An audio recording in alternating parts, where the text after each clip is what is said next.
علیہ وسلم کے پاس گئے کہ یہ ایسا واقعہ پیش آیا. آپ نے فرمایا تم نے اس چولہے کے بل میں ہاتھ ڈالا تھا کہ نہیں؟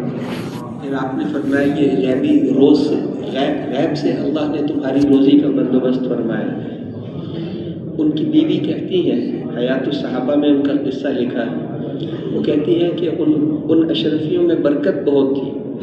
اشرفیوں سے خرید و فروخت نہیں ہوتی بلکہ ان سے دراہم خریدتے، چاندی کے بنے ہوئے دراہم. تو وہ ان سے ہمارے گھر میں بوریاں بھری پڑی رہتی تھی، بوریاں بھری پڑی رہتی تھی دراہم کی. خرچ کر کے ہم تھک جاتے تھے، تقسیم کر کے وہ ختم ہی نہیں ہوتے تھے. وہ جو چوہا اشرفیاں لے کر آیا تھا وہ بڑی برکت والی اشرفیاں تھیں، ختم ہی نہیں ہوتی تھیں. حالانکہ ماہرین سے پوچھیں تو چوہے کی عادت یہ ہے کہ ہر چیز لے کر بل کے اندر جاتا ہے، کبھی کوئی چیز لے کر باہر نہیں آتا. تو یہ اللہ جل شانہ نے غیب سے روزی کا بندوبست کیا، اس کی عادت کے خلاف اس سے کروایا. ایسا ہی ایک اور محدث کے ساتھ بھی ہوا. ایک اور عالم تھے، اس سے 125 سال کے بعد کا واقعہ ہے. وہ اپنے حجرے میں احادیث لکھ رہے تھے عصر کے بعد. تو کہتے میں لکھ رہا تھا، کچے کمرے ہوتے تھے تو وہاں پر 2 چوہے دوڑتے ہوئے آئے. تو کہتے ان کے دل میں آیا کہ مذاق کی سوجی انہیں. تو ان کے پاس جو پیالہ تھا وہ انہوں نے جلدی سے اس پر الٹا کر کے رکھ دیا. ایک چوہا اس کے نیچے آ گیا، دوسرا بھاگ گیا. اب وہ دوسرا چوہا جو بھاگ گیا وہ تھوڑی دور جا کر بیٹھ گیا. میرے ساتھی کو چھوڑ دو، نہیں چھوڑا. وہ گیا اپنی بل سے سونے کی ایک اشرفی لا کر ان کے پاس رکھی. پھر دوسری، پھر تیسری، پھر چوتھی، پھر 5ویں، پھر 10ویں، اس طرح کرتے کرتے ہر اشرفی لانے کے بعد وہ تھوڑی دیر بیٹھ جاتا تھا کہ میرے ساتھی کو چھوڑو، نہیں چھوڑتے. پھر ایک اور اشرفی لا کر رکھتے. آخر میں وہ خالی تھیلی لے کر آ گیا کہ اب تو کچھ بھی نہیں بچا. پھر میں نے وہ پیالہ اٹھایا، وہ دونوں کھیلتے ہوئے چلے. سونے کی اشرفیاں، بیٹھے بیٹھے اللہ نے لاکھوں روپے کا بندوبست کر دیا. اللہ جل شانہ تقوی پر روزی نصیب فرماتے ہیں، وہاں سے مال دیتے ہیں جہاں سے وہم و گمان بھی نہیں ہوتا. اور جب آدمی گناہ کرتا ہے، تقوی کے خلاف کرتا ہے، تو پھر جن راستوں سے روزی آتی تھی اب ان راستوں سے روزی ضائع ہوگی. اس کے پیسوں کو، کبھی پیسے رکھے ہوں گے، چوہا لے کے بھاگ جائے گا کہ یہاں پیسے رکھے تھے. اس کے پیسوں میں بیٹا بھی لے گا، بیوی بھی لے گی، سارے لیں گے. اس کے مال کے اندر کوئی بچت نہیں ہوگی. تقوی پر جن راستوں سے مال آتا ہے، تقوی کے خلاف چلنے پر ان راستوں سے مال ضائع ہوتا ہے. تو پہلا دروازہ اللہ تقوی پر یہ کھولتے ہیں کہ اسے کمائے بغیر مال دیتے ہیں. دوسرا دروازہ یہ کھولتے ہیں کہ مال تو خود مقصود نہیں ہے، آدمی مال سے چیزیں خریدتا ہے. متقی آدمی کو اللہ چیزیں بغیر مال کے دے دیتے ہیں. ایک بادشاہ تھا، اس کا ایک خزانہ تھا. اسے ایک دن خیال آیا رات کے وقت میں کہ کافی دن ہو گئے خزانہ نہیں دیکھا. وہ چابی لے کر گیا رات کے وقت خزانہ دیکھنے کے لیے، اور اندر جا کر دیکھتا رہا. اتنا سونا ہے، اتنی چاندی ہے، اتنے ہیرے جواہرات ہیں، اتنی چیزیں ہیں، یہ تو ہمارے لیے سال ہا سال کے لیے بھی کافی ہیں. نہیں، ادھر وزیر کو خیال آیا کہ میں نے آج 2 چابیاں تھیں، ایک بادشاہ کے پاس، ایک وزیر کے پاس. وزیر نے سوچا کہ آج میں نے خزانہ کھولا تھا، مجھے یاد نہیں کہ بند کیا یا نہیں کیا. وہ آیا دیکھنے کے لیے، احتیاطاً دیکھ لوں. دیکھا تو دروازہ کھلا تھا، تو اس نے تالا لگا دیا. وہ سمجھا میں کھول کر چلا گیا. اسے نہیں پتا کہ اندر بادشاہ ہے. اب وہ بادشاہ، اگلے دن لوگ ڈھونڈنے لگ گئے، بادشاہ گم ہو گیا ہے. بہت تلاش کیا، پورے ملک میں ڈھونڈتے رہے بادشاہ کہاں چلا گیا. ہفتہ گزر گیا، کتنے دن گزر گئے. اس کے بعد انہوں نے اس کے بیٹے کو بادشاہ بنا دی. پھر وزیر نے کہا کہ آؤ چلو تمہیں تمہارے باپ کا خزانہ دکھائیں. اب وہ حکومت کا خزانہ، وہ جب کھولا، دروازہ کھولا تو اس کے باپ کی لاش پڑی ہوئی تھی سونے چاندی کے ڈھیروں کے اندر. اس نے مرنے سے پہلے لکھا تھا کہ میں اس لیے مر رہا ہوں کہ مجھے کھانے پینے کی کوئی چیز نہیں ملی. سونے چاندی کے ڈھیروں کے اندر مر گیا. تو مال کو کیا کرنا ہے؟ مال مقصود نہیں ہوتا، مال سے آدمی چیزیں خریدتا ہے. تو جو متقی آدمی ہوگا، اعمال والا، تقوی والا، اس کو اللہ جل شانہ چیزیں بغیر پیسوں کے ہی دے دیتے ہیں۔ كلما دخل عليها زكريا المحراب وجد عندها رزقا قال يا مريم أنى لك هذا قالت هو من عند الله إن الله يرزق من يشاء بغير حساب۔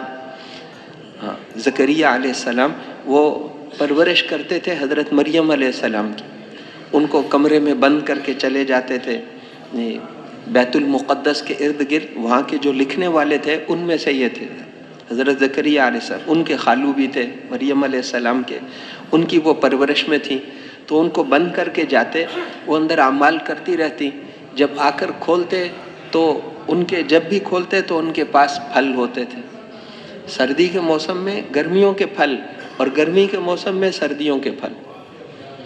وہ بہت حیران ہوتے تھے کہ کمرہ بند ہے، یہ پھل کہاں سے آ گئے، اور یہ پھل تو بازار میں بھی نہیں ہے، یہ کہاں سے آ گئے؟ تو وہ ان سے پوچھتے کہ یہ کہاں سے آئے ہیں، تو فرماتی تھی ہوا من عند اللہ، اللہ کے پاس سے آئے ہیں، اللہ جس کو چاہے روزی دیتے ہیں۔ وہیں انہوں نے کھڑے کھڑے دعا کی کہ اللہ اس کو بے موسمی روزی دے دی، مجھے بے موسمی اولاد دے دی۔ چپکے چپکے دعا مانگی، اذ نادى ربه نداء خفیا، چپکے چپکے۔ لوگ کہیں گے اتنا بوڑھا آدمی، ایک دانت بھی نہیں منہ میں اور بیٹا مانگ رہا ہے۔ فوراً فرشتے آگے کہ مبارک ہو، ایک بیٹا اللہ یحییٰ اس کا نام ہوگا، سردار ہوگا اور بڑی صفات والا ہوگا۔ اب وہ فوراً کہنے لگے کہ یا رب انا یکون لی غلام، میرا بیٹا کیسے ہو جائے گا، میں تو اتنا زیادہ بوڑھا ہو گیا، بیوی بانجھ ہے اور بوڑھی بھی ہو گئی۔ کذالک یفعل اللہ ما یشاء، اللہ ایسے ہی کرتے ہیں، غیر ممکن کو بھی ممکن کس سے مانگا ہے؟ اللہ سے، اور اللہ کے لیے کوئی چیز ناممکن نہیں ہوتی۔ تمہیں بھی تو پیدا کیا ہے، تم تھے ہی نہیں، پیدا کر دیا، ایسے ہی دے دیں گے۔ اے اللہ کوئی نشانی بتا دیں، فرمایا نشانی یہ ہوگی کہ تم 3 دن تک بول نہیں سکو گے، اشارے سے باتیں کرو گے۔ وہ نشانی پوری ہو گئی، پھر اللہ نے ان کو بیٹا دے دیا۔ اللہ جل شانہ دیتے ہیں۔ تو حضرت مریم علیہ السلام کے پاس وہ پھل آتے تھے۔ اسی طرح متقی آدمی کو اللہ جل شانہ چیزیں دے دیتے ہیں۔ ام شریک بنت سحمہ صحابیہ کا واقعہ آتا ہے، ان کی مکے میں شادی ہوئی تھی۔ اب وہ عورتوں کو دعوت دیتی تھی، قریش کی عورتوں کو دعوت دیتی تھی، تو ان کے مردوں کو، کافروں کو پتہ چل گیا۔ ان کا پہلے تو مرد دعوت دیتے تھے، اب عورتوں نے بھی شروع کر دی۔ اچھا، ان کا ہم تمہیں باندھ کر تمہارے ماں باپ کے قبیلے میں واپس کریں گے۔ وہ جہاں سے آئی ہوئی تھی، شادی ہو کر یہاں آئی تھی، ان کا ہم تمہیں تمہارے ماں باپ کے گھر واپس پہنچائیں گے۔ ان کے ہاتھ پاؤں انہوں نے باندھ دیے، ایک قافلے والوں کے ساتھ بھیجا کہ ان کو وہاں پہنچا دو، یہ مکے میں نہ رہے، دعوت نہ دے سکے، اور راستے میں ان کو کوئی کھانے پینے کی چیز نہ دو۔ سخت گرمیاں تھیں، وہ قافلے والے رات کو سفر کرتے، کیونکہ ریتلا علاقہ تھا اور رات کو سفر کرتے تھے، دن کو گرمی کے اندر وہ درختوں کے نیچے سائے میں رہتے تھے، کھاتے پیتے تھے، ام شریک کو کچھ نہیں دیتے تھے۔ 3 دن گزر گئے، وہ بہت کمزور ہو گئیں، بہت زیادہ پیاس، بہت زیادہ بھوک۔ اس دن انہوں نے ان کو دیکھا تو اتنی کمزور ہو گئی ہیں، وہ کہا اب ہم اٹھیں گے تو یہ مری ہوئی ہوگی، پھینک کے چلے جائیں گے اس کو، لوگوں کو کہہ دیں گے مر گئی راستے میں۔ لیکن جب وہ سب سو گئے تو اللہ نے آسمان سے ایک ڈول اتارا جس میں جنت کا پانی تھا، اب وہ ڈول آتے ایک سفید رسی کے ساتھ وہ ڈول تھا، ان تک پہنچ گیا۔ اب ان کے تو ہاتھ پاؤں بندھے ہوئے تھے، انہوں نے تھوڑا بہت حرکت کر کے کچھ پانی پی لیا، کچھ ان کے اوپر گر گیا، پھر وہ ڈول واپس چلا گیا۔ اب وہ ٹھیک ٹھاک ہو گئیں، ساری بھوک ختم، پیاس ختم، جنت کا پانی۔ اب جب وہ اٹھے، کافر جب سو کر اٹھے تو انہوں نے دیکھا کہ وہ تو ٹھیک ٹھاک ہیں، تو وہ سارے کافر ان کے پاس آئے، انہوں نے کہا کہ یہ تم نے ہمارا پانی لے کر پیا ہے نا؟ ان کا میں نے تو تمہارا پانی نہیں پیا، تم جا کر اپنا پانی دیکھ لو۔ انہوں نے جا کر دیکھا تو جیسے رکھا تھا ویسے ہی پڑا ہوا تھا۔ ان کا پھر یہ پانی کہاں سے آیا؟ تو ان کا جس رب پر میں ایمان لائی ہوں اس نے آسمان سے میرے لیے پانی اتارا تھا۔ تو وہ سارے قافلے والے، وہ کافر کلمہ پڑھ کے مسلمان ہو۔ تو اس طرح اللہ جل شانہ متقی کو چیزیں بغیر پانے. حضرت ام ایمن حضور صلی اللہ علیہ وسلم کے والد کی باندی تھی، پھر آپ کے پاس آ گئیں. انہوں نے ہی آپ کو سنبھالا تھا، اس لیے آپ فرماتے تھے یہ میری ماں کے بعد دوسری ماں ہے. والدہ کے فوت ہونے کے بعد انہوں نے ہی سنبھالا. تو وہ ام ایمن، انہوں نے بھی ہجرت کا سفر کیا، راستے میں پانی ختم، بہت سخت پیاس. ایک یہودی تھا، اس کے پاس پانی تھا، لیکن وہ بغیر پیسوں کے دینے کے لیے تیار نہیں تھا. تو ان کے لیے بھی اللہ نے آسمان سے پانی کا ڈول اتارا تھا. پینے کے بعد پھر ساری زندگی پیاس نہیں لگتی تھی، روزہ رکھتی تھی، پیاس نہیں لگتی تھی. اللہ نے ان کی ضرورت پوری کر دی. چیزیں اللہ دے دیتے ہیں. تیسرا دروازہ اللہ یہ کھولتے ہیں کہ چیزوں کو بھی کیا کرنا ہے. اصل تو ضرورت پوری کرنی ہے. متقی کی ضرورت اللہ بغیر چیزوں کے ہی پوری کر دیتے ہیں. دوائی کی کیا ضرورت ہے؟ اللہ چاہیں تو شفا دے دیں. دوائی کا مقصود تو بیماری دور کرنا ہے. اسی طرح کھانے کو کیا کرنا ہے؟ قیامت کے قریب ایک وقت آئے گا جب ہر چیز بہت مہنگی ہو جائے گی. سونا دیں گے تو ایک روٹی ملے گی. تو اس وقت حضور نے فرمایا کہ ایمان والے اللہ کا ذکر کریں گے، ان کا پیٹ بھر جائے گا. سبحان اللہ، الحمدللہ ذکر کریں گے، ان کا پیٹ بھر جائے گا. اصل تو ضرورت کو پورا کرنا ہے. متقی آدمی کی ضرورت اللہ بغیر پیسوں کے بھی پوری کر دیتے ہیں. حضرت ابو العلا حضرمی رضی اللہ عنہ، ان کے حضور صلی اللہ علیہ وسلم نے ان کے ساتھ صحابہ کی ایک جماعت کو بھیجا بحرین کی طرف. وہاں جو سعودیہ کا آخری حصہ ہے جزیرہ عرب کا، وہاں ان لوگوں کے پاس بھیجا. ان لوگوں کو جب پتہ چلا کہ صحابہ آ رہے ہیں، اب وہ مقابلہ تو کر نہیں سکتے تھے، تو وہ اپنا قیمتی سامان لے کر وہاں سے ساری کشتیاں لے کر بحرین چلے گئے. وہاں بحرین ہے، اور کشتیوں میں، بحری جہاز میں جاؤ تو اس کا 24 گھنٹے کا راستہ ہے کشتیوں میں جانے سے. اب صحابہ کرام جب وہاں پہنچے تو پتہ چلا کہ وہ سب کشتیاں لے کر بھاگ گئے. رات تو وہاں گزاری، اعمال کرتے رہے. صبح کے وقت امیر صاحب ساتھیوں کو لے کر دریا نہیں، سمندر کے کنارے پر گئے اور کہا یا علی یا عظیم یا علیم یا حلیم اجزنا ھذا البحر.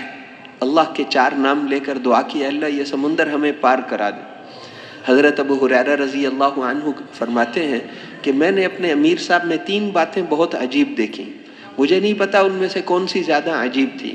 وہاں سمندر کے کنارے پہنچ کر انہوں نے ہمیں کہا سم اللہ واقتحموا، بسم اللہ پڑھ کر اس سمندر میں داخل ہو جاؤ. فسمينا الله واقتحمنا وعبرنا الماء وما بل الماء اسفل خفاف ابلنا. ہم اس سمندر کے اوپر چل رہے تھے اور سمندر کے پانی نے ہمارے جانوروں کے کھر بھی گیلے نہیں کی. ہم پانی پر ایسے چلتے تھے جیسے خشکی پر چلتے تھے. سمندر کے اوپر چل کے جا رہے ہیں. اللہ جل شانہ نے ان کی ضرورت کو بغیر کشتیوں کے پورا کر دی. کشتیوں میں جاتے تو 24 گھنٹے کا راستہ تھا، یہ دوپہر سے پہلے وہاں پہنچ گئے. اب وہ ڈر گئے. انہوں نے کہا بھائی یہ تو دیو ہیں، جن ہیں، ان سے ہم نہیں مقابلہ کر سکتے. اس لیے تو اللہ جل شانہ متقی کی 3 دروازے. پہلا دروازہ کیا ہے؟ اللہ متقی کو مال دیتے ہیں، بغیر کمانے کے مال دیتے ہیں. دوسرا دروازہ یہ ہے کہ مال کو کیا کرنا ہے؟ چیزیں خریدتا ہے آدمی، ٹکٹ خریدتا ہے، پیسے، روٹی، کھانا، اللہ اس کو چیزیں دے دیتے ہیں بغیر پیسوں کے. تیسرا دروازہ یہ کھولتے ہیں کہ چیزوں کے بغیر اس کی ضرورتوں کو پورا کر دیتے ہیں، اس کی ضرورتوں کو پورا کر دیتے ہیں بس. اور اس سے اگلا وعدہ یہ فرمایا کہ تقوی پر اللہ برکت دیتے ہیں. تھوڑے کے اندر برکت ہو جائے، تھوڑا کافی ہو جائے.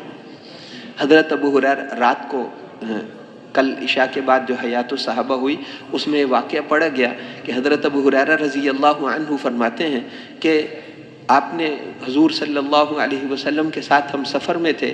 آپ نے فرمایا کہ تمہارے پاس کوئی کھانے کی چیز نہیں؟ میں نے کہا ہے. آپ نے کہا لاؤ. اس توشہ دان میں آپ نے اس میں سے کہا اس میں سے کھجوریں دو. وہ کھجوروں آپ نے ہاتھ ڈال کر اس میں سے کھجور نکالی، اس پر آپ نے دعا فرمائی اور سارے لشکر کو کھلائی. وہ ساروں نے اس میں سے کھا لیا اور وہ ختم ہی نہیں ہوتی تھی. تو آپ نے مجھے فرمایا کہ ابو ہریرہ، وہ کھجوروں پر آپ نے چونکہ دعا کر دی اس تھیلی پر، تو آپ نے فرمایا کہ ابو ہریرہ اس کو الٹا کر کے کبھی جھاڑنا نہیں. اس میں سے کھجوریں نکال کر کھاتے بھی رہو، کھلاتے بھی رہو. ہاں، اس کو جھاڑنا نہیں. کب بہت اچھا ہے اللہ کے رسول. میں حضور صلی اللہ علیہ وسلم کی زندگی میں اس میں سے کھجوریں نکالتا رہا، کھاتا رہا، کھلاتا رہا. پھر حضرت ابو بکر خلیفہ بنے 2.5 سال، ان کی زندگی میں کھجوریں نکال کر کھاتا بھی رہا، کھلاتا بھی رہا. پھر حضرت عمر خلیفہ بن گئے 10.5 سال، میں ان کی زندگی میں کھجوریں نکال کر کھاتا بھی رہا، کھلاتا بھی رہا. پھر ان کے بعد حضرت عثمان رضی اللہ عنہ 12-13 سال خلیفہ رہے، ان کی ساری زندگی بھی میں ان میں سے نکال کر کھاتا رہا، کھلاتا رہا. اس میں سے میں نے 2500 کلو سے زیادہ کھجوریں نکال لی. 1000 من کھجوریں نکال کر ہم نے کھا لی. اور وہ تھیلا خالی نہیں ہوتا تھا، وہ تھیلا اس میں برکت آ گئی، اس میں برکت آ گئی.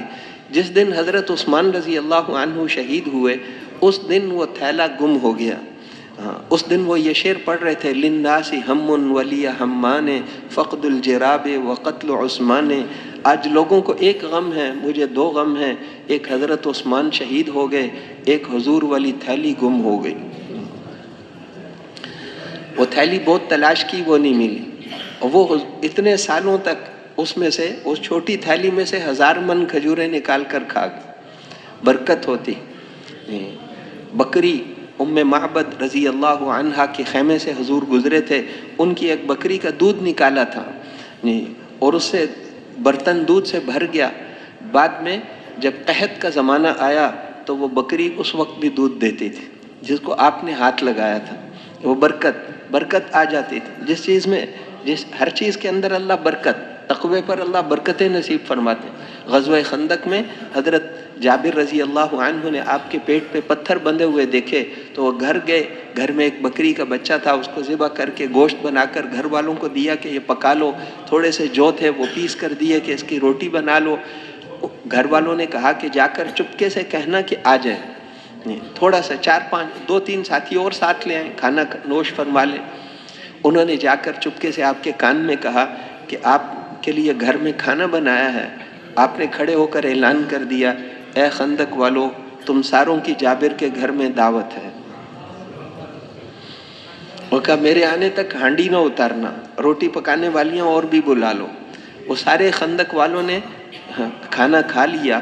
1400-1500 آدمیوں نے کھانا کھا لیا اور کھانا اتنے کا اتنا ہی تھا. پھر آپ نے فرمایا کہ یہ عورتوں میں بھی تقسیم کر دو، عورتوں میں بھوک میں ہیں، ان میں بھی یہ کھانا تقسیم کر دو. دستی آپ کو بکری کا اگلی جو دستی ہوتی ہے وہ اس کا گوشت آپ کو پسند تھا، ٹانگوں کا نہیں، دستی کا گوشت، کیونکہ وہ نجاست کی جگہ سے دور ہوتی تو آپ اس کو نوش. خادم گوشت پکا رہا تھا بکری کا، آپ نے فرمایا بن گیا جب، تو آپ نے کہا دے دو، ایک دستی دے دو. اس نے نکال کر دے دی، آپ نے نوش فرما لی. کہا اور دستی دو، اس نے اور نکال کر دے دی. پھر آپ نے فرمایا کہ اور دستی دو. اس نے کہا اللہ کے رسول 2 ہی دستیاں ہوتی ہیں. آپ نے فرمایا اگر تم آگے سے نہ بولتے تو میں جب تک کہتا رہتا دستیاں نکلتی رہتی. کھجوروں میں برکت. کھجوروں میں حضرت جابر رضی اللہ عنہ کے والد کا قرضہ بہت زیادہ تھا. اس سال کی جو کھجوریں ہوئیں تو انہوں نے سب کو کہا کہ قرضے والوں کو کہا یہ ساری کھجوریں لے لو، بس باقی معاف کروں. کہ نہیں، قرضہ تو کئی گنا زیادہ ہے اس سے. انہوں نے اللہ کے رسول کو آ کر کہا کہ آپ سفارش کر دیں. آپ نے کہا کہ ہر قسم کی کھجوروں کے الگ الگ ڈھیر لگا لو. اجوا کھجور الگ، برنی، ہر قسم کی. انہوں نے الگ الگ ڈھیر لگا لی. پھر حضور صلی اللہ علیہ وسلم نے ارشاد فرمایا میں خود آ رہا ہوں، تم الگ الگ کر دو. آئے اور آپ نے خود دینا شروع کیا. جس کا جتنا قرضہ ہوتا تھا آپ اس سے زیادہ دے دیتے تھے. 10 کلو اور لے لو اور ڈال دو اس کو. اب میں دعا کر رہا تھا کہ اے اللہ کے رسول کے آنے کی برکت سے یہ کھجوریں تو چلی جائیں، میرے والد کے قرضے ختم ہو جائیں. حضور صلی اللہ علیہ وسلم دیتے رہے. سارے قرض دار لے کر چلے گئے اور جس ڈھیر پر آپ بیٹھے تھے اس ڈھیر میں سے بھی ذرا کم نہیں ہوئی. اور آپ نے فرمایا کہ جابر یہ لو، لے جاؤ، تمہاری بہنیں بھی ہیں ان کو بھی کھلاؤ، خود بھی کھاؤ. تو برکت، تقوی پر اللہ برکت دیتے ہیں. ہاں، اللہ جل شانہ برکت نصیب فرماتے ہیں. مدینہ منورہ جب آپ تشریف لے گئے، آپ کے جانے سے پہلے مدینے والے سارا سال کماتے تھے، پورا نہیں ہوتا تھا. آپ جب تشریف لے گئے تو ان کے خرچے 5 گنا زیادہ کر دیے اور کمائی 3 گنا کم کر دی. کمائی 3 گنا کم. اب ہر ایک کو اللہ کے راستے میں بھی جانا پڑے گا. جاتے تھے. کوئی زیادہ کوئی کم. اوسطاً دیکھیں حدیث کو تو پتہ چلتا ہے 4 مہینے ہر سال ہر آدمی کے لگتے تھے، کچھ زیادہ کچھ کم، کرتے کرتے 4 مہینے اللہ کے راستے میں، 4 مہینے مقامی تقاضوں پر، 4 مہینے کمائی کے رہ گئے. پہلے کماتے تھے 12 مہینے، اب کماتے ہیں 4 مہینے. اور خرچے زیادہ کر دیے. مہاجرین آئے ہیں، ان پر بھی خرچہ کرو، ان کو بھی دیا کرو. 2 جوڑی بنا دی 2 کی. اپنے ساتھی کو خدمت باغوں میں تم کرو، اور جب پھل آ جائیں تو ان کو بھی دیا کرو. پھر وہ انصار مدینہ ہیلے بہانے اختیار کرتے تھے کہ مہاجرین کو زیادہ مل جائے، ہمیں کم مل جائے. اپنی کھجوروں میں ٹہنیوں والی کھجوریں اپنی طرف کر لیتے تھے. ان کی کھجوریں خالص کھجوریں جہاں ٹہنیاں نہ ہوں، تاکہ نظر آئے کہ ہماری زیادہ ہیں اور ہوتی تھوڑی تھی، کیونکہ ان میں ٹہنیاں بھی ہوتی تھی. تو مہاجرین پر بھی خرچہ کرو، اور اپنے گھر کا بھی خرچہ دو، اور اللہ کے راستے میں جاؤ تو وہاں کا بھی خرچہ کرو، اور اپنے غریب ساتھیوں پر بھی خرچہ کرو، اور جو وفود آئیں یہاں پر ان پر بھی خرچہ کرو، اور ان کو واپس جاتے ہوئے ہدیہ بھی دیا کرو. جب جماعتیں آتی تھیں واپس جاتے ہوئے کہتے تھے ان کو ہدیہ بھی دو. خرچے کر دیے 5 گنا اور کمائی کر دی 3 گنا کم. اگر ماہرین اقتصادیات سے پوچھا جائے کہ ایک آدمی پہلے پورا سال لوگ کماتے تھے، ان کے لیے کافی نہیں ہوتا تھا، اب کمائی 3 گنا کم اور خرچے 5 گنا زیادہ، تو وہ ماہرین کہیں گے کہ یہ تو سب کے سب بھوک سے مر جائیں گے. لیکن کیا ہوا؟ اعمال کی وجہ سے برکت آئی. اتنی برکتیں آئیں کہ مدینے کی کھجوریں کم ہی نہیں ہوتی، وہ کھجوریں کبھی کم ہی نہیں ہوتی. اللہ جل شانہ نے برکت نصیب فرما دی، برکت آ گئی، اب کافی ہوتی تھی. آج تک مدینے والے آنے والے مہمانوں پر خرچ کرتے ہیں. پورے عرب نے ان کے وہاں کی کھجوریں کھائیں. حضور صلی اللہ علیہ وسلم کی بیویاں اور سارے کے سارے مہاجرین اور سارے وہاں پر انہوں نے ان کا اکرام کیا، لیکن ان کی کھجوروں میں کمی نہیں آتی تھی. برکت ہو گئی، تقوی پر برکت ہوتی ہے. برکت فرماتے ہیں اللہ جل شانہ وَلَوْ أَنَّ أَهْلَ الْقُرَىٰ آمَنُوا وَاتَّقَوْا لَفَتَحْنَا عَلَيْهِمْ بَرَكَاتٍ مِّنَ السَّمَاءِ وَالْأَرْضِ. اگر یہ بستیوں والے ایمان اور تقوی اختیار کر لیں تو ہم برکتوں کے دروازے کھول دیں گے، برکتوں کے، آسمان اور زمین کی برکتوں کے دروازے کھول دیں. پہلے ہارون الرشید کے زمانے میں وہاں پر ایک بوری میں غلہ تھا، اس سے پہلے زمانے کا، کہ ان کی ایک گندم کا دانہ پہلے کھجور کی گٹھلی جتنا بڑا ہوتا تھا، پہلے اس سے بھی بڑا ہوتا تھا. پھر کرتے کرتے جتنے انسان گناہ کرتے ہیں اتنی چیزوں میں پھلوں کی مٹھاس کم ہو جاتی ہے، اتنی پھر جو ہے اس کے اندر کمی آتی. کھجور کا ایک گندم کا دانہ چھوٹا ہوتا گیا، اب یہاں تک رہ گیا کہ یہ برکت کے زمانے کی گندم، اس بوری پر لکھا ہوا تھا برکت والے زمانے کی گندم میں گندم کا دانہ کھجور کی گٹھلی جتنا بڑا ہوتا. برکت.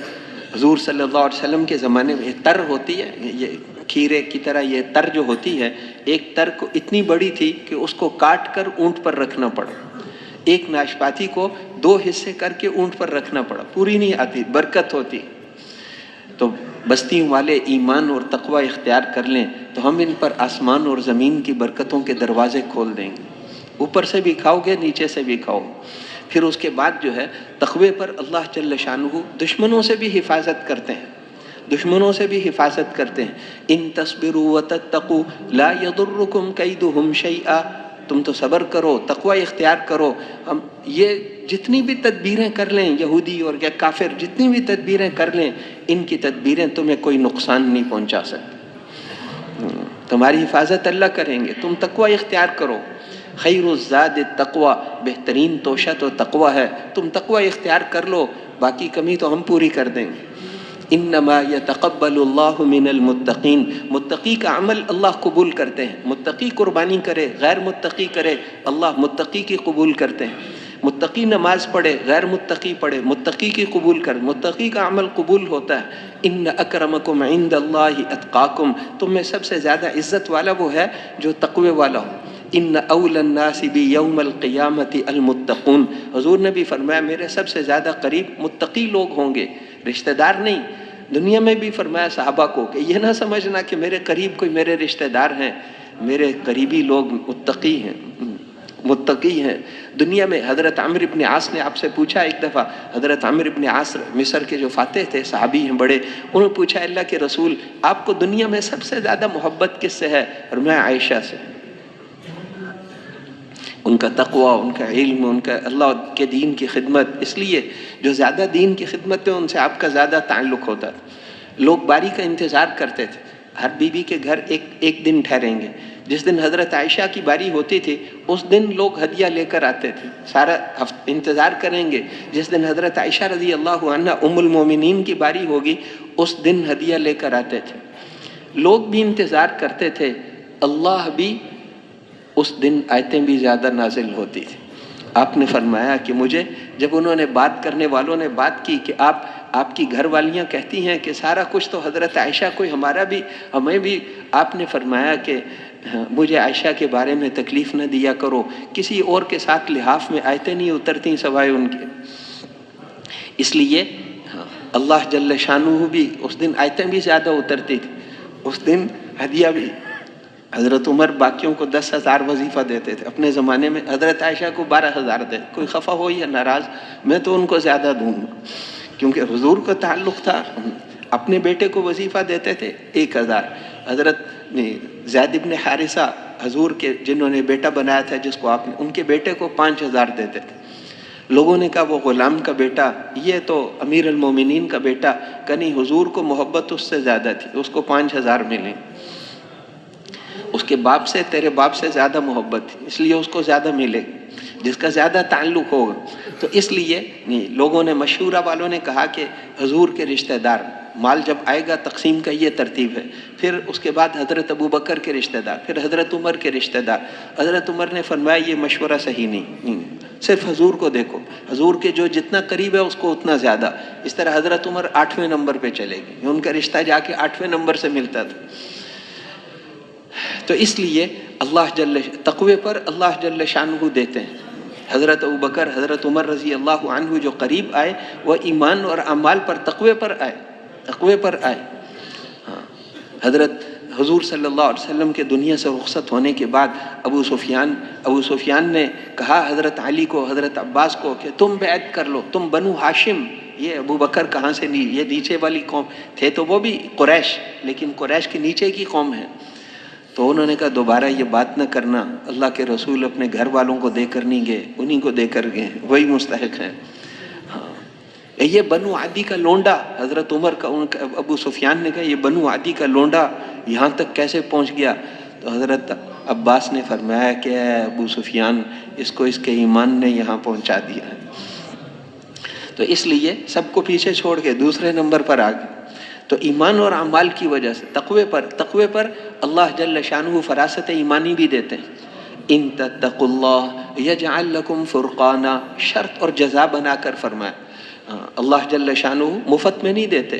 لیس للانسان الا ما سعی، انسان کو وہی ملے گا جو کر کے جائے گا. کیے بغیر ہم مفت میں نہیں دے، کرو گے تو بدلہ بہت دیں گے، لیکن کیے بغیر نہیں دیتے. اس لیے شرط اور جزا، یہ عمل کرو گے یہ بدلہ، یہ عمل کرو گے یہ بدلہ. ان تتقوا اللہ یجعل لکم فرقانا، تقوی اختیار کرو گے تو ہم فراست ایمانی دیں گے. فراست ایمانی.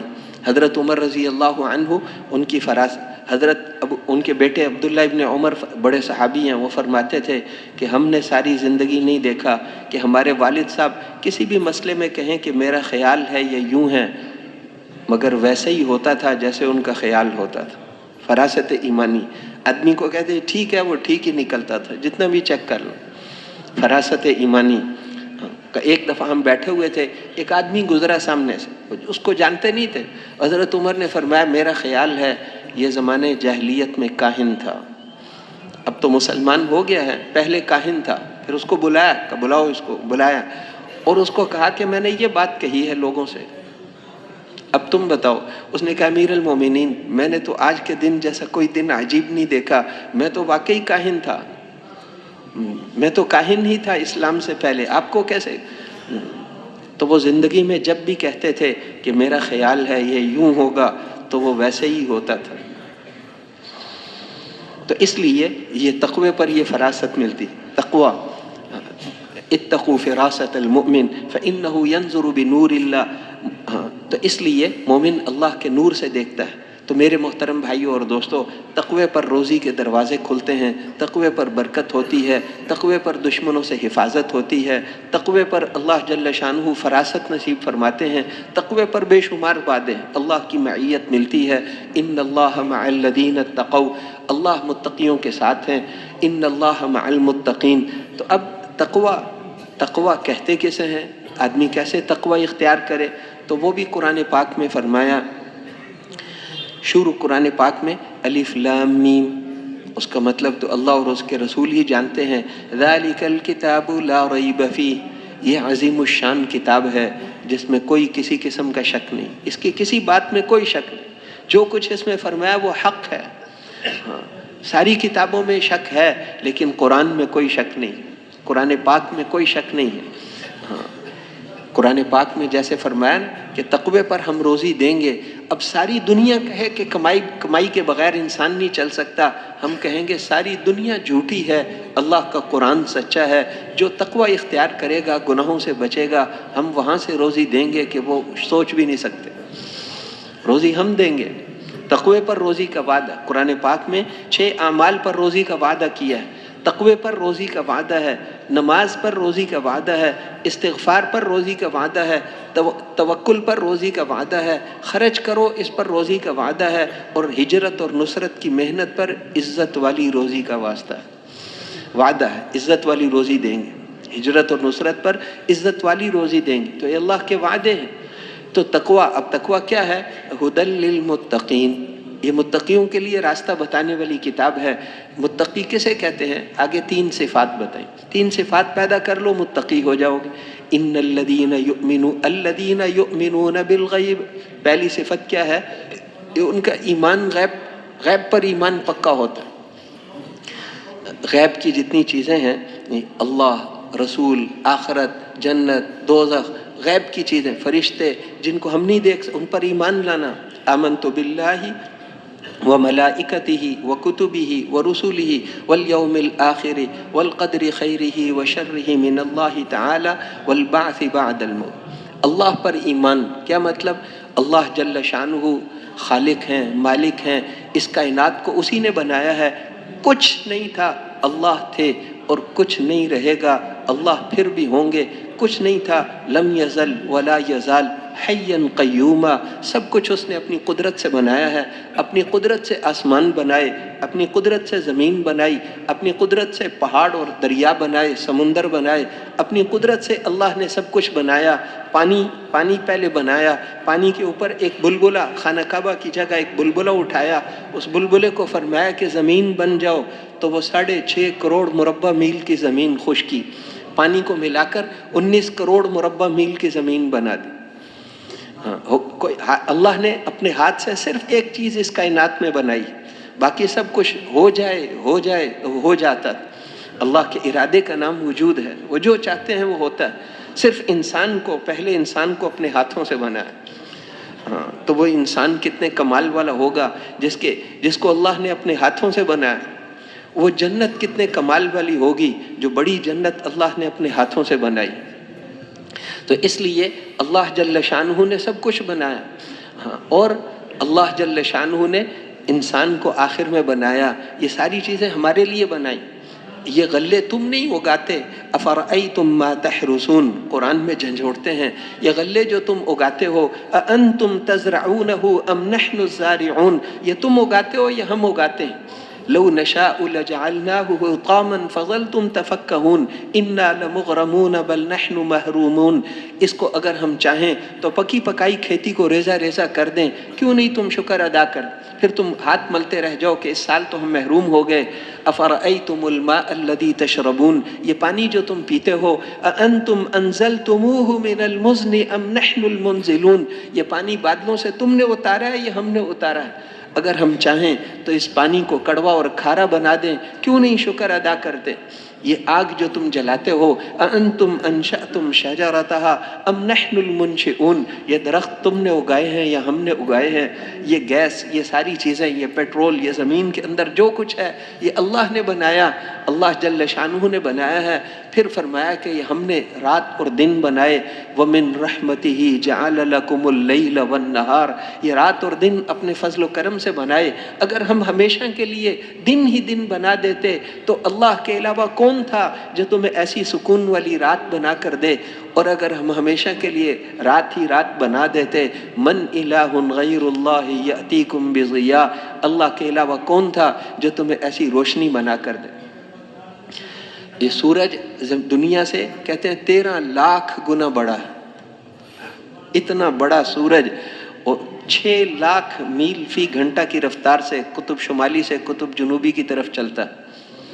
والشمس تجری لمستقر لها، سورج اپنے محور میں چل رہا ہے، چاند بھی چل رہا ہے۔ للشمس ينبغي لها ان تدرك القمر ولا الليل سابق النهار، یہ سورج اور چاند کبھی قیامت تک ایک دوسرے سے ٹکرا نہیں سکتے، یہ رات اور دن آگے پیچھے نہیں ہو سکتے، یہ اس قدرت والی ذات کی کاریگریاں ہیں۔ اتنا بڑا سورج بنا۔ ایک ستارہ ہے شعرا، آسمان کے ستاروں میں سب سے زیادہ روشن شعرا ستارہ، اور وہ سورج سے بہت دور ہے، ورنہ سورج سے 23 گنا بڑا اور 23 گنا زیادہ روشن ہے، لیکن چونکہ دور ہے اس لیے اس کی روشنی کم آتی ہے۔ وہ سب سے روشن ستارہ، عرب لوگ اس کی بعض پوجا کرتے تھے، مصر والے اور دوسرے خزیمہ قبیلہ، اور یہ تو وہ سمجھتے تھے کہ یہ تقدیریں بناتا ہے، تو اللہ نے فرمایا وَأَنَّهُ هُوَ رَبُّ الشِّعْرَى، شعرا کا مالک بھی اللہ ہے، یہ ستارہ بھی اسی نے بنایا ہے۔ وَأَنَّهُ هُوَ أَضْحَكَ وَأَبْكَى، وہی ہنساتا ہے وہی رلاتا ہے، تقدیر وہی بناتا ہے۔ اس ستارے سے اس کا تعلق نہیں، اللہ سے تعلق ہے، اللہ کے ساتھ تعلق ہے۔ اللہ جل شانہ نے یہ سب کچھ بنایا ہے، اسی کا حکم چلتا ہے، تو اللہ جل شانہ ہمیشہ سے ہیں، ہمیشہ رہیں گے، ہمیشہ رہیں گے۔ ایک دن آئے گا جب اللہ جل شانہ، اسرافیل سور پکڑ کے کھڑے ہیں ابھی بھی انتظار میں، ایک دن آئے گا، جمعے کا دن ہوگا، محرم کی 10 تاریخ ہوگی، جب مسلمان ختم ہو جائیں گے، اللہ فرمائیں گے کہ اب قیامت قائم ہو جائے، تو وہ اسرافیل سور پھونکنا شروع کریں گے۔ شروع میں اس کی آواز آہستہ ہوگی، پوری دنیا کو آواز آ رہی ہے، چاہے وہ امریکہ میں ہو چاہے یہاں ہو، کہیں بھی ہو، آواز سب کو آ رہی ہے۔ شروع میں نرم ہوگی، پھر وہ اور زور سے پھونکے گا تو اب سب لوگ گھروں سے بھاگیں گے، کیونکہ اب چھت یوں ہل رہی، اب چھت ہمارے اوپر گرے گی، اب بھاگیں گے۔ اس دن گابن 10 ماہ گابن اونٹنیاں جن کی عرب بڑی کا خیال رکھتے تھے، بڑا قیمتی مال ہے، ان کو بھی کوئی نہیں، وہ اور انسان بھاگ رہے ہیں، سانپ بچھو ہر چیز، اس دن کوئی بھی کسی کو نہیں پوچھتا۔ اور زور سے پھونکے گا تو سب کے دل پھٹ جائیں گے، پھر اور زور سے پھونکے گا، پہاڑ روئی کے گالوں کی طرح اڑیں گے، پھر اور زور سے سور پھونکے گا تو یہ سمندروں کو آگ لگ جائے گی، پھر اور زور سے پھونکے گا تو آسمان ٹوٹ کر گر جائے گا، پھر یہ ساری دنیا ختم۔ اللہ جل شانہ پھر اسرائیل سے پوچھیں گے کون باقی بچا؟ وہ کہیں گے اے اللہ ساروں کی روح نکال لی، یہ 4 بڑے فرشتے جبرائیل، اسرافیل، میکائیل، اسرائیل، اور یہ عرش کے اٹھانے والے فرشتے کہ ان کی بھی روح نکال لو۔ عرش تو اللہ کے حکم سے کھڑا ہے، 7 آسمان اللہ کے عرش کے سامنے ایسے ہیں جیسے بہت بڑے میدان کے اندر ایک انگوٹھی کا چھلا، پھر وہ اللہ جل شانہ ان کی بھی روح نکلوا دیں۔ اب کون باقی ہے کہ اللہ یہ 4 ہیں کہ جبریل کی بھی روح نکال دو، جو بھی میرے عرش کے نیچے ہے اس پر تو موت آنی ہے، جبرائیل علیہ السلام کی بھی روح نکال دی۔ اتنے بڑے فرشتے ہیں کہ جب وہ کھڑے اپنی اصلی حالت میں کھڑے ہوتے ہیں، ان کا قد 14,000 سال کا مسافت، زمین آسمان میں 500 سال ہیں، وہ 14,000، 7ویں آسمان سے اوپر 7ویں زمین سے نیچے۔ اور جب اللہ کے پاس جاتے تھے تو یہ باغوں میں اڑنے والی چڑیا جتنے رہ جاتے ہیں ہیبت اور عظمت کی وجہ سے، بھائی اس کی بھی روح نکال دو، جبرائیل کی بھی روح نکال دی، اسرافیل کی بھی روح نکال دی، میکائیل کی بھی روح نکال دی، اب کون باقی ہے؟ کہے گا اللہ آپ ہیں یا میں ہوں کہ مر جا، وہ بھی مر جائے گا۔ پھر آسمانوں کو ہاتھوں میں پکڑ کے پھر فرمائیں گے لمن الملک اليوم، آج کس کی بادشاہت ہے؟ للہ الواحد القہار، ایک اللہ کی ہے جو بڑا زبردست ہے۔ پھر اللہ جل شانہ پھر ساری دنیا کو دوبارہ زندہ کرے، اللہ جل شانہ پھر زندہ کریں، پھر ساری دنیا کا حساب کتاب لیں گے۔ حساب کتاب اسی نے لینا ہے، پوری دنیا کا حساب کتاب لے کر آدھے دن میں فارغ۔ وَهُوَ سَرِيعُ الْحِسَاب، بڑی جلدی حساب لیتے ہیں، سب کا حساب لے لیں گے پورا پورا، آدھے دن میں ساری دنیا کا حساب ختم. اور نامہ اعمال عرش کے نیچے سے اڑائیں گے. اگر فرشتے بھی تقسیم کرتے تو بہت دیر لگ جاتی، عرش کے نیچے سے اڑا دیں گے. ہر آدمی کو خود ہی ملے گا. دائیں ہاتھ میں نامہ اعمال مل گیا، وہ بہت خوش ہوگا اس دن. ہاؤ مقرؤ کتابیہ، بہت شور میں، دیکھو دیکھو میرا نامہ اعمال، میں جیت گیا. میں وہ جیتنے کا دن ہے. یوم التغابن، قیامت کے ناموں میں سے ایک نام ہے ہار جیت کا دن. ہار جیت کا دن، یہ دنیا کی ہار جیت سب دھوکہ ہے، وہاں کی ہار جیت اصل ہوگی. یوم التغابن، ہار جیت کا دن ہے کہ میں جیت گیا. وہ اس دن وہ بڑی مزے کی زندگی میں ہوگا. کلوا وشربوا ہنیئا بما اسلفتم فی الایام الخالیہ، کھاؤ پیو، تم نے دنیا میں جو محنت کی تھی یہ اس کا بدلہ ہے. اور جس کا نامہ اعمال بائیں ہاتھ میں ملے گا وہ تو پھر وہ کہے گا کہ یا لیتنی لم اوت کتابیہ، کاش کہ مجھے میرا نامہ اعمال ہی نہ ملتا. ولم ادری ما حسابیہ، مجھے میرے حساب کا ہی پتہ نہ چلتا. یا لیتہا کانت القاضیہ، کاش کہ موت ہی مجھے ختم کر دیتی. ما اغنا عنی مالیہ، میرا مال میرے کسی کام نہ آیا. ہلک عنی سلطانیہ، میری چودراہٹ سب دنیا کی چیزیں ختم ہو گئیں. خذوہ، اللہ فرمائیں گے اس کو پکڑو. پکڑو تو 4 لاکھ فرشتے دوڑ کر جائیں گے. دنیا میں کوئی بادشاہ کہتا ہے پکڑو تو 8-10 فوجی دوڑ کر جائیں گے. جب اللہ فرمائیں گے اس مجرم کو پکڑو تو وہ فرشتے دوڑیں گے. عورتیں مرد کہیں گے ہم پر رحم کھاؤ، اور کہیں گے آج ارحم الراحمین نے تیری سزا کا فیصلہ کیا ہے. اب کس کے سامنے اپیل کرو گے؟ اب تو کوئی سننے والا نہیں. ارحم الراحمین کا فیصلہ ہے. اس لیے اس کو پکڑو، ان کو آگ کی زنجیروں میں باندھو، اس کے جسم کو بڑا کرو. یہ ایک دانت پہاڑ جتنا بڑا ہو جائے گا، ایک دانت پہاڑ جتنا بڑا. یہ کھال جو ہے 3 دن سفر کرو اتنی موٹی ہو جائیں گی. مونڈوں کے درمیان کئی 100 سال کا فاصلہ. اس کے جسم کو بڑا کر کے سزا دو، اس کو پتہ چلے کہ اس نے کس کو ناراض کیا ہے. یہ رب العالمین کا مجرم ہے. اس کے جسم کو اس کی کھال جل جائے گی، پھر ہم ٹھیک کر دیں گے. کلما نضجت جلودہم بدلناہم جلودا غیرہا لیذوقوا العذاب، جب بھی ان کی کھال جل جائے گی ہم اس کو پھر ٹھیک کر دیں گے تاکہ چکھے اس دن کے عذاب کی سختیوں کو. ایک دن میں 70,000 دفعہ جلائیں گے. اس کے اوپر سے گرم پانی ڈالو، زقوم کانٹوں کا درخت. 500 سال تک وہ پکاریں گے پانی پانی. پھر وہ پانی ملے گا جو نیچے کے ہونٹوں کو نیچے لے، اوپر کے ہونٹوں کو اوپر سے لے جائے، انتڑیوں کو نکال کر باہر لے آئے. اور 500 سال کہیں گے یا اللہ یا اللہ. پہلے تو جواب نہیں دے رہے. 500 سال کے بعد فرمائیں گے تم نے دنیا میں ہمیں بھلایا تھا، ہم نے تمہیں بھلا دیا ہے.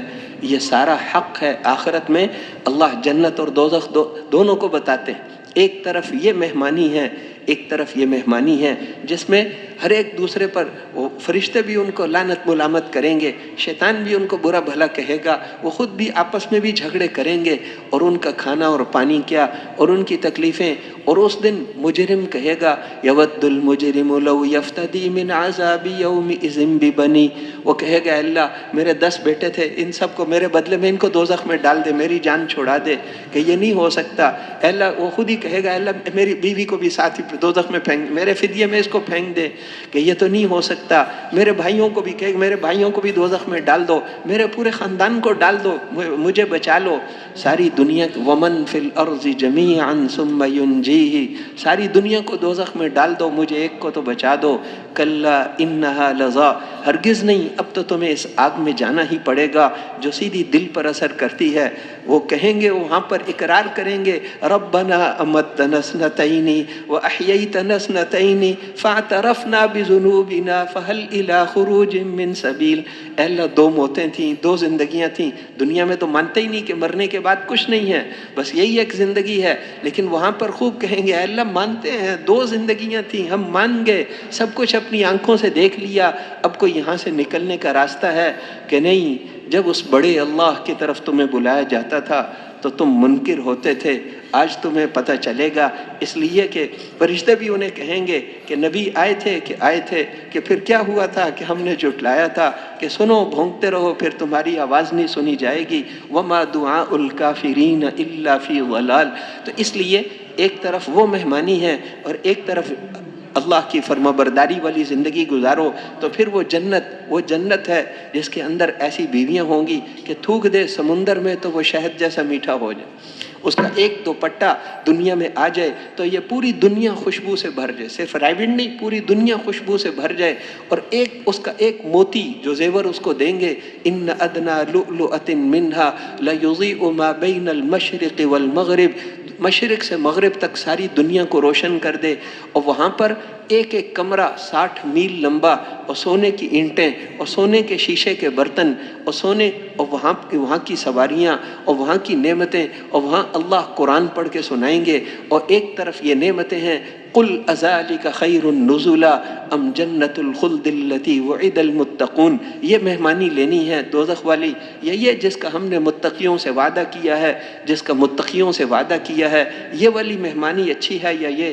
اب معاملہ تمہارے ہاتھ میں ہے، فکن کما شئت، جیسی بھی زندگی گزار لو، قد جاءکم البصائر من ربکم، تمہارے پروردگار کی طرف سے ساری باتیں تمہارے سامنے آ گئیں، فمن ابصر فلنفسہ، اب جو آنکھیں کھول کر چلے گا وہ اپنا ہی فائدہ کرے گا، اور جو آنکھیں بند کر کے چلے گا وہ اپنا ہی، ومن عمی فعلیہا، جو اندھا بن کے یہاں چلے گا وہ اپنا نقصان خود ہی کرے گا۔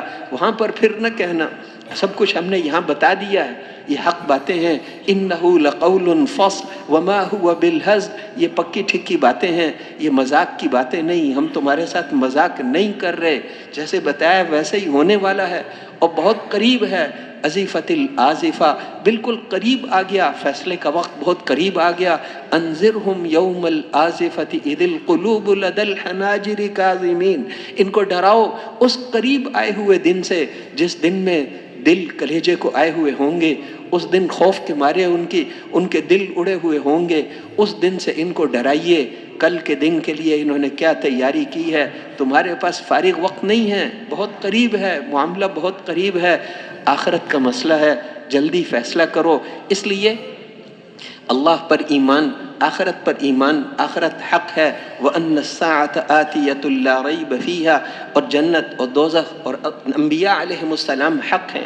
کیا مطلب نبیوں کے حق ہونے کا؟ کیا مطلب کہ کوئی بادشاہ ہونے کی وجہ سے شخصیت اور عظمت والا نہیں بنتا، اور کوئی وزیر شخصیت نہیں ہوتا، اور کوئی سرمایہ دار شخصیت والا نہیں ہے، یہ سب کے سب فرعون بادشاہ تھا، نمرود بادشاہ تھا لیکن شخصیت نہیں تھے، اور حامان بہت بڑا وزیر تھا، شخصیت نہیں تھا، اور قوم یہ جو شعیب علیہ السلام کی قوم بڑی تجارتی منڈیاں تھیں، اور قوم سبا کے پاس بڑے باغات تھے، لیکن وہ شخصیت نہیں تھے۔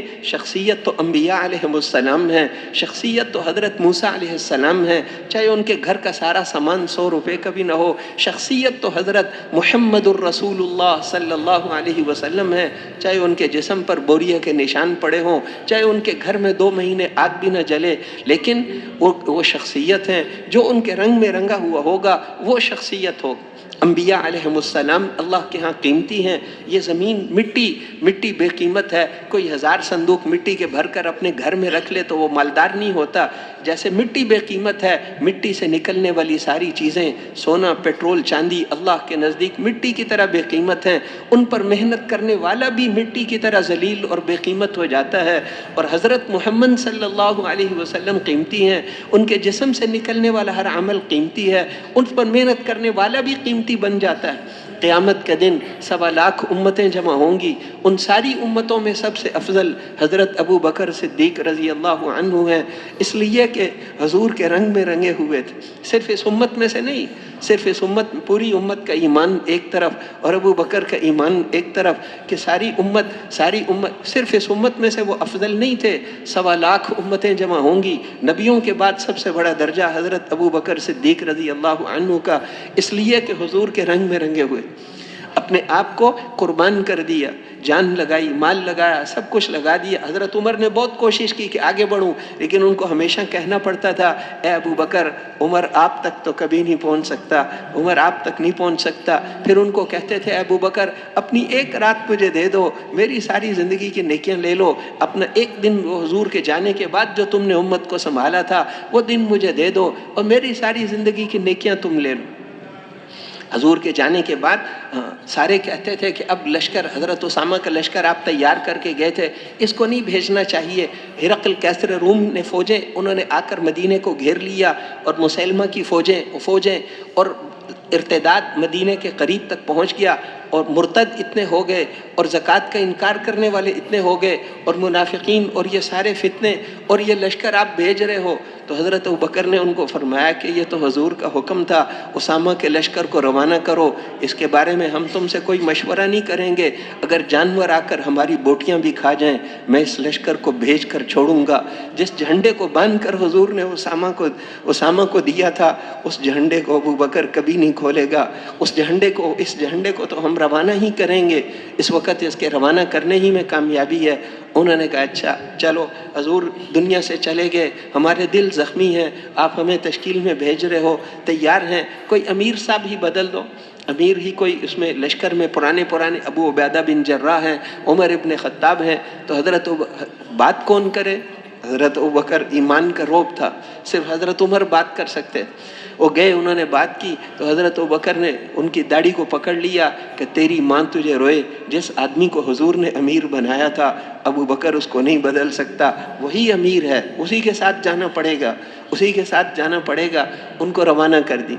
پھر ان کے بعد ان کو کہا کہ یہ تو حضور کا حکم تھا، اب آگے زکوٰۃ کا انکار کرنے والے، یہ اللہ کا حکم ہے، اس کے اندر زکوٰۃ اور نماز میں فرق نہیں ہونے دوں گا۔ حضور یعنی دین کے اندر کمی آ جائے اور ابوبکر زندہ ہو، یہ نہیں ہو سکتا۔ حضور صلی اللہ علیہ وسلم کے زمانے میں جو اونٹ کے ساتھ باندھنے والی رسی دیتا تھا، میرے زمانے میں اگر اونٹ زکوٰۃ میں دے گا اور رسی نہیں دے گا، اللہ کی قسم اتنی کمی بھی برداشت نہیں کروں گا۔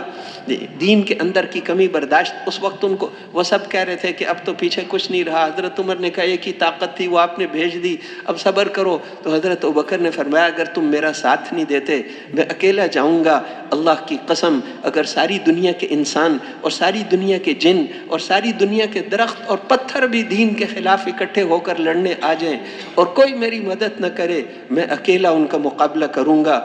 اَيُنْقَصُ الدِّينُ وَأَنَا حَيٌّ، دین میں کمی آ جائے اور ابو بکر زندہ ہو، یہ تو نہیں ہو سکتا۔ انہوں نے کہا کہ آپ کہتے ہو سب چلو، پیچھے مدینہ میں حضور کی بیویاں ہیں، ہماری بیویوں کو چھوڑو، ہماری بیویوں کی خیر ہے، حضور کی بیویوں کی حفاظت امہات المومنین ہیں۔ تو حضرت ابوبکر نے اس وقت ان سے فرمایا کہ دیکھو اگر تم سب کے سب چلے جاؤ اور دشمن آ کر امہات المومنین کو شہید کر دے اور کوئی ان کے جسم کو سنبھالنے والا کوئی نہ ہو اور جنگل کے جانور آ کر ان کے جسموں کو مدینے کی گلیوں میں گھسیٹتے رہیں، یہ برداشت کریں گے، لیکن دین مٹ جائے اور ہم یہاں رہیں یہ برداشت نہیں کریں گے۔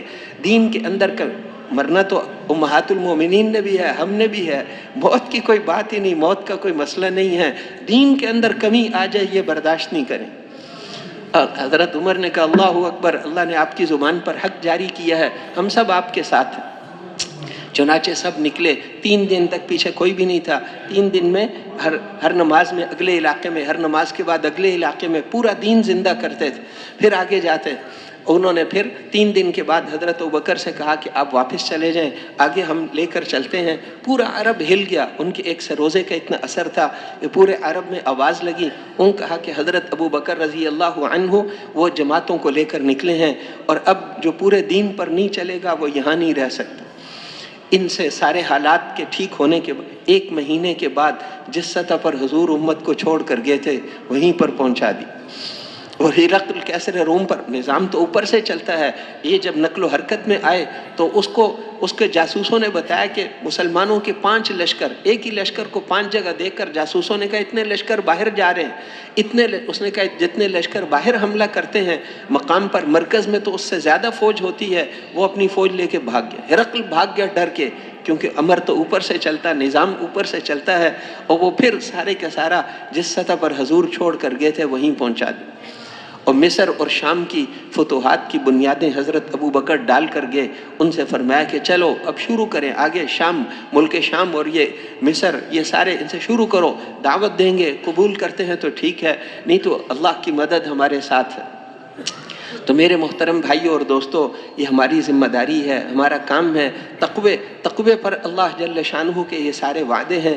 اب تقوی میں پہلی چیز تو ایمان بالغیب ہے، اور دوسری چیز یہ ہے نمازوں کو قائم کرنا، اپنی نمازوں پر محنت کرنا۔ نماز جو ہے صفات والی ہو، اللہ کے دھیان والی ہو، اور اسی طرح یقین کے ساتھ ہو، قرآن پاک کی تلاوت صحیح اس کے اندر ہو، اور یہ ساری چیزیں نماز کے اندر جتنی ہیں، حلال کھانا ہو، پھر نماز قبول ہوگی۔ حرام لقمے کھائے گا تو پھر تو بیت اللہ کے پردے پکڑ کے بھی دعا کرے گا، قبول نہیں ہوگی۔ کمائی حلال ہو، اسی طرح جو ہے وہ نماز ہماری ٹھیک ہو جائے، اس کے لیے ہمارے لوگوں کے ساتھ ہمارے معاملات بھی ٹھیک ہوں، معاشرت بھی ٹھیک ہو، رہن سہن بھی ٹھیک ہو، اور چھوٹوں پر شفقت، بڑوں کا اکرام، ہر ایک کے حقوق کو ادا کرنا، اور حضور صلی اللہ علیہ وسلم والے اخلاق کو اپنانا، یہ ساری چیزیں ہمارے اندر ہوں۔ اور پھر اس کے ساتھ میرے محترم بھائیوں اور دوستوں، تیسری، اور اپنی جان اور مال کو خرچ کرنا۔ وَمِمَّا رَزَقْنَاهُمْ يُنْفِقُونَ، یہ جان اور مال امانت ہیں، اللہ نے ہمیں مالک نہیں بنایا، ہم اس کے مالک نہیں ہیں، یہ تو امانت ہے، اللہ کی امانت ہے۔ اس کو یہاں صحیح خرچ کریں گے تو اللہ جنت میں اس سے کروڑوں گنا زیادہ کا ہمیں مالک بنائیں گے، لیکن یہاں امانت میں خیانت کی تو پھر وہاں کچھ نہیں ملے گا۔ یہ زندگی تو بہت مختصر زندگی ہے، بہت تھوڑی زندگی ہے۔ وَمَا هَذِهِ الْحَيَاةُ الدُّنْيَا إِلَّا لَهْوٌ وَلَعِبٌ وَإِنَّ الدَّارَ الْآخِرَةَ لَهِيَ الْحَيَوَانُ۔ یہ زندگی اللہ فرماتے ہیں یہ تو کھیل کود ہے، دھوکے کا سامان ہے، اصل زندگی تو آخرت کی زندگی ہے۔ وہاں پر بہت شاندار چیزیں ایسی جو کسی آنکھ نے دیکھی نہیں، کسی کان نے سنی نہیں، وہ نعمتیں ہم نے تمہارے لیے تیار کی ہیں۔ اس کے لیے اس کا شوق، اللہ کے پیغام کو ساری دنیا میں پہنچانا، یہ ہماری زندگی کا مقصد ہے۔ صحابہ گئے، ساری دنیا میں گئے، ساری دنیا میں اللہ کے دین کے لیے پھرے، سامان ہے پھر بھی، نہیں ہے پھر بھی۔ بدر کے اندر 313 ہیں، وہاں پر 1000 ہیں، ان کے پاس ہر قسم کا سامان ہے، ان کے پاس کھانے کا سامان بھی نہیں، ان کے پاس لڑائی کے لیے بھی کوئی بھی ہتھیار 10 کی تعداد کو نہیں پہنچتا۔ آج پتہ چلے گا کہ نمازیں جیتتی ہیں یا تلواریں جیتتی ہیں۔ ان کے پاس تلواریں ہیں، ان کے پاس حقیقت والی نمازیں ہیں، ان کے پاس ایمان ہے، ان کے پاس نیزیں ہیں، ان کے پاس ہتھیار ہیں۔ آج پتہ چلے گا کیا ہوتا ہے۔ اللہ جل شانہ نے فرمایا کہ یہ جنگ تم نہیں کرنا چاہتے تھے، مکے والے بھی نہیں کرنا چاہتے تھے۔ وَلَوْ تَوَاعَدْتُمْ لَاخْتَلَفْتُمْ فِي الْمِيعَادِ، اگر تم نے مل کر تاریخ طے کی ہوتی تو یہ جنگ کبھی بھی نہ ہوتی۔ وَلَكِنْ لِيَقْضِيَ اللَّهُ أَمْرًا كَانَ مَفْعُولًا، جو اللہ آج یہ جنگ کرانا چاہتے تھے، تم تو چاہتے تھے کہ اس تجارتی قافلے کو لے لو جس میں مال زیادہ ہے اور لڑنا تھوڑا ہے، اور وہاں 50-60 آدمی جو کروڑوں کا سامان لے کے جا رہے تھے، تم اس تجارتی قافلے کو لینا چاہتے تھے، لیکن اللہ آج کفر کی دیواروں کو گرانا چاہتے تھے۔ اللہ جل شانہ یہ چاہتے تھے، ولیکن اللہ جل شانہ وَإِذْ يَعِدُكُمُ اللَّهُ إِحْدَى الطَّائِفَتَيْنِ أَنَّهَا لَكُمْ، دو جماعتوں میں سے ایک ہم تمہیں دیں گے۔ وَتَوَدُّونَ أَنَّ غَيْرَ ذَاتِ الشَّوْكَةِ تَكُونُ لَكُمْ، تم چاہتے تھے کہ وہ تجارتی قافلہ جس میں لڑنا نہ پڑے وہ تمہیں مل جائے۔ وَيُرِيدُ اللَّهُ أَن يُحِقَّ الْحَقَّ بِكَلِمَاتِهِ وَيَقْطَعَ دَابِرَ الْكَافِرِينَ، آج اللہ یہ چاہتے تھے حق کا حق ہونا اور باطل کا باطل ہونا، انسانیت کو پتہ چلے اللہ کی مدد حق والوں کے ساتھ کیسے ہوتی۔ ابو جہل نے نکلتے ہوئے وہاں دعا مانگی تھی، اے اللہ جو حق پر ہے اس کی مدد کرنا، جو باطل پر ہے اس کو۔ اللہ نے آیتیں نازل فرمائی، ان تستفتحوا فقد جاءکم الفتح، تم ہم سے فیصلہ کرانا چاہتے تھے، ہمارا فیصلہ آ گیا، نبی کے مخالف چل کر تم کیسے کامیاب ہونا چاہتے ہو۔ ان تنتہوا فہو، اب بھی توبہ کر لو، پچھلی ساری معاف ہیں۔ وان تعودوا نعود، دوبارہ کرو گے تو ہم بھی دوبارہ ایسے ہی کریں گے۔ انہوں نے کہا ہم زیادہ فوجیں لے کر آئیں گے، کلن تغنی عنکم فئتکم من اللہ شیئا، تمہاری فوجیں اللہ کا مقابلہ نہیں کر سکتی۔ تو میرے محترم بھائیوں اور دوستوں، یہ ہمارا کام ہے، ہماری ذمہ داری ہے۔ ہم پٹھان نہیں ہیں، ہم بلوچ نہیں ہیں، ہم پاکستانی نہیں، یہ عارضی نسبتیں ہیں، یہ نہیں ہے کا مطلب عارضی چیزیں ہیں۔ موت کے بعد کوئی نہیں پوچھے گا پاکستانی ہندوستانی کو، اور کوئی نہیں، دنیا کی نسبتیں سب ختم ہو جائیں گی۔ فَإِذَا نُفِخَ فِي الصُّورِ فَلَا أَنْسَابَ بَيْنَهُمْ، جب سور پھونکا جائے گا یہ سب نسب رشتہ داریاں ختم ہو جائیں گی، یہ سب عارضی چیزیں ہیں، ہم پٹھان نہیں، ہم مسلمان ہیں، ہم حضور صلی اللہ علیہ وسلم کے امتی ہیں، ہم تاجر نہیں، ہم زمیندار نہیں، یہ ساری فانی نسبتیں ہیں، ہم حضور صلی اللہ علیہ وسلم کے امتی ہیں، اللہ کے دین کے پیغام کو ساری دنیا میں لے کر جانا یہ ہمارا کام ہے۔ وَكَذَلِكَ جَعَلْنَاكُمْ أُمَّةً وَسَطًا لِتَكُونُوا شُهَدَاءَ عَلَى النَّاسِ وَيَكُونَ الرَّسُولُ عَلَيْكُمْ شَهِيدًا، ہم نے تمہاری امت کو ساری امتوں میں سے افضل امت بنایا ہے تاکہ تم قیامت کے دن لوگوں کے گواہ بنو، اور حضرت محمد صلی اللہ علیہ وسلم تمہارے گواہ بنے۔ اسلام کے پیغام کو ساری کائنات تک پہنچانا یہ ہماری ذمہ داری ہے، اور اللہ کی مدد ہمارے ساتھ ہے۔ داعی کے ساتھ اللہ کی مدد ہوتی، داعی کے ساتھ اللہ کی مدد ہوتی۔ وہاں پر غار ثور کے اندر حضرت ابو بکر صدیق رضی اللہ عنہ نے عرض کیا کہ اللہ کے رسول دشمن پہنچ گئے، اوپر کھڑے ہیں، صرف نظر نیچے جھکائیں گے تو ہم نظر آ جائیں گے، آپ کی تکلیف میرے سے برداشت نہیں ہوگی۔ تو آپ نے فرمایا کہ ابو بکر ما ظنک باثنین اللہ ثالثہما، ان دو کے بارے میں تمہارا کیا خیال ہے جن کے ساتھ تیسرا اللہ ہو؟ لا تحزن ان اللہ معنا، گھبراؤ نہیں، اللہ ہمارے ساتھ ہے، اللہ ہمارے ساتھ۔ یہ کسی قلعے میں بیٹھ کر نہیں کہہ رہے تھے، ان چند پتھروں کے اندر بیٹھ کر کہہ رہے ہیں اللہ ہمارے ساتھ ہے، اللہ ہمارے ساتھ ہے۔ تو میرے محترم بھائیوں اور دوستوں، اس لیے اللہ کے پیغام کو ساری دنیا میں لے کر جانا یہ ہماری زندگی کا مقصد ہے، ہمیں بنائی ہی اس کے لیے ہے۔ اسی کے لیے حضور صلی اللہ علیہ وسلم نے اپنا سب کچھ دعوت پہ لگا دی۔ آپ کو انہوں نے کہا کہ آپ چاہتے ہیں بادشاہ بننا، ہم آپ کو اپنا بادشاہ بنا لیتے ہیں۔ چاہتے کیا ہو اس دعوت سے؟ آپ کو لڑکیاں چاہیے، ہم 10 لڑکیوں سے آپ کی شادی کراتے ہیں۔ آپ کو مال چاہیے، ہم سارا مال جمع کر کے آپ کو دے دیتے ہیں، اس کام کو تو چھوڑ دو۔ آپ نے فرمایا کہ میں ان کاموں کے لیے نہیں آیا، میں تو اللہ کا رسول ہوں، اللہ کی طرف بلاتا ہوں، میرے اس ہاتھ پر سورج اور اس پر چاند بھی لا کر رکھ دو، میں اس کام کو چھوڑنے والا نہیں ہوں۔ لَيَنْفَذَنَّ هَذَا الْأَمْرُ أَوْ تَنْفَرِدُ سَالِفَتِي، یا دین زندہ ہوگا یا یہ گردن کٹ کے جدا ہو جائے گی، میں اس کام کو چھوڑنے والا نہیں ہوں۔ ایک اور موقع پر ان سے فرمایا کہ جیسے تم سورج میں سے آگ کا ایک شعلہ نکال کر نہیں لا سکتے، میں اس کام کو نہیں چھوڑ سکتا، میں اس کام کو نہیں چھوڑ سکتا، یہ اللہ کا حکم ہے۔ تو میرے محترم بھائیوں اور دوستوں، یہ دعوت جب تک امت دعوت پر کھڑی تھی، اللہ کی مدد اور نصرت ہمارے ساتھ تھی۔ ساری دنیا کے کافر مسلمان ہو رہے تھے، کافروں کے اسلام میں آنے کا یہی راستہ ہے، اور ساری دنیا کی فکر ہمارے ذمے ہے۔ ہمیں دنیا والوں کی چیزوں کی کوئی ضرورت نہیں، ساری دنیا میں جانا ہے، ان سے کچھ لینے کے لیے نہیں جانا۔ اے چین، روس، جاپان، امریکہ والوں، تمہیں تمہاری حکومتیں مبارک ہوں اور تمہیں تمہارے سامان مبارک ہوں، کلمہ پڑھ لو، جنت میں چلے جاؤ، ہمیں تمہاری چیزوں کی کوئی ضرورت نہیں۔ ہم ساری دنیا کے انسانوں کے خیرخواہ ہیں، ساری دنیا کے انسان جہنم سے بچ کر جنت میں چلے جائیں، یہ ہماری محنت کا مقصد ہے۔ ساری دنیا کے انسان جنت میں چلے جائیں اور ساری دنیا کے انسان کامیاب ہو جائیں، سارے کافر مسلمان ہوں اور سارے مسلمان 100% دین پر آ جائیں، کیونکہ پوری کامیابی پورے دین پر چلنے سے ملے گی۔ یہ ہماری زندگی کا مقصد ہے، ساری دنیا کے انسانوں کو اللہ کی طرف بلانا، اللہ جل شانہ کی طرف لانا۔ اسی کے لیے حضرت اکرمہ وہ جب مسلمان ہوئے تو انہوں نے کہا اللہ کے رسول آپ دعا کر دیں میرے لیے۔ کہ مانگ کیا مانگتا ہے؟ ان کے اللہ کے رسول دنیا کی کوئی چیز تو نہیں چاہیے، میں نے آپ کے خلاف جو جنگیں لڑیں اور میں نے آپ کے خلاف جتنے سفر کیے اور میں نے آپ کے خلاف جتنی جنگیں لڑیں اور مشورے کیے، وہ آپ دعا کریں اللہ مجھے معاف کر دیں۔ آپ نے فوراً ہاتھ اٹھائے، کہا اللہ اکرمہ نے جتنی جنگیں میرے خلاف لڑی ہیں اور جتنے سفر میرے خلاف کیے ہیں اور جتنے مشورے میرے، اے اللہ اس کو معاف کر دے، میں ان سے راضی ہو گیا۔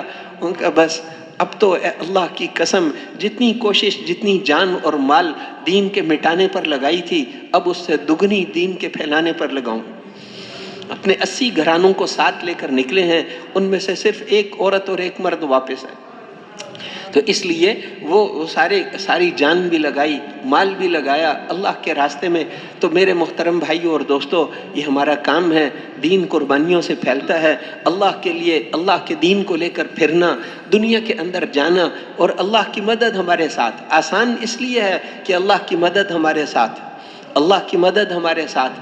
تو اب تقوی کی بات چل رہی تھی کہ تقوی پر یہ وعدے، تقوی کا اصل بدلہ جنت، اور تقوی پر یہ سارے وعدے دنیا میں۔ اب تقوی یہ 3 صفات ہیں، ایمان بالغیب پکا ہو اور نمازوں کا اہتمام ہو، اپنی جان مال کو اللہ کے راستے میں خرچ کرنا۔